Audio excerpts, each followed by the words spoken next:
नमस्कार. आज आपण अतिशय आरोग्यदायी आणि उपयुक्त अशा किचन टिप्स बघणार आहोत.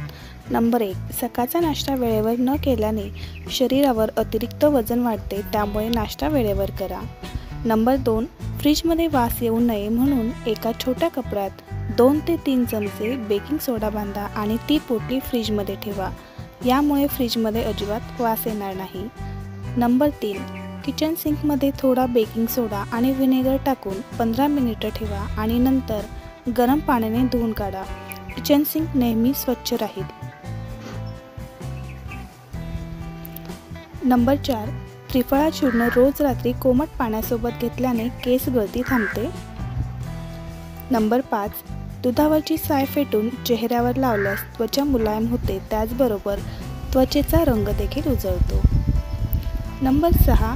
चेहऱ्यावर पित्त उठले असेल किंवा चेहऱ्यावर लाल पुरळ असतील तर बाजरीच्या पिठाचा लेप चेहऱ्यावर लावा आणि 15 मिनिटांनी चेहरा धुवून काढा. यामुळे चेहऱ्यावरील पुरळ कमी होतात. नंबर 7. जास्त चहाच्या सेवनामुळे हाडे कमकुवत होतात, तसेच वजन देखील वाढते. नंबर 8. बऱ्याच वेळा इडली डोस्याचे पीठ शिल्लक राहते आणि नंतर ते पीठ आंबट होऊ शकते. त्यासाठी इडलीच्या पिठावर एक खायचे पान ठेवा, त्यामुळे पीठ लवकर आंबट होणार नाही. नंबर 9. ताप आल्यावर 20 ते 25 मनुके रात्री भिजत घालावे आणि कुस्करून त्यात लिंबाचा रस मिक्स करून ते सकाळी खावे. यामुळे ताप कमी होतो. नंबर 10. दालचिनीचे सेवन केल्यास रक्ताच्या गाठी होत नाही. रक्तप्रवाह चांगला राहण्यासाठी दालचिनीचे सेवन करावे. दालचिनीची पावडर सकाळी पाण्यात टाकून प्यावी. नंबर 11. सांधेदुखीपासून आराम मिळवण्यासाठी आलं पाण्यात टाकून उकळून सकाळ संध्याकाळ पावे, त्यामुळे सांधेदुखीपासून आराम मिळतो. नंबर 12. लहान मुलांना सर्दी खोकला झाल्यास तव्यावर ओवा आणि लसूण थोडा धूर निघेपर्यंत भाजून एका कॉटनच्या रुमालात बांधून मुलांच्या छातीवर आणि माथ्यावर शेकावे, त्यामुळे मुलांना सर्दी खोकल्यापासून आराम मिळेल. नंबर 13. जेवणासोबत कच्च्या कांद्याच्या सेवनाने आपल्या शरीरातील विषारी घटक बाहेर पडतात. रक्ताची कमतरता देखील दूर होते.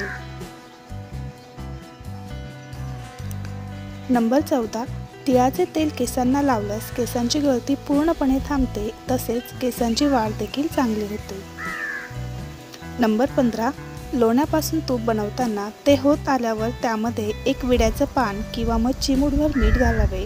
यामुळे तूप छान रवाळ बनते. नंबर 16. पुरी बनवताना तेल शोषून तेलकट होऊ नये, यासाठी पुरी लाटून 15 मिनिटं फ्रीजमध्ये ठेवाव्या आणि मग गरम तेलात तळाव्या. यामुळे पुऱ्या अजिबात तेलकट होणार नाही. तर या होत्या आजच्या काही टिप्स. आवडल्या असतील तर लाईक, शेअर आणि सबस्क्राईब नक्की करा. धन्यवाद.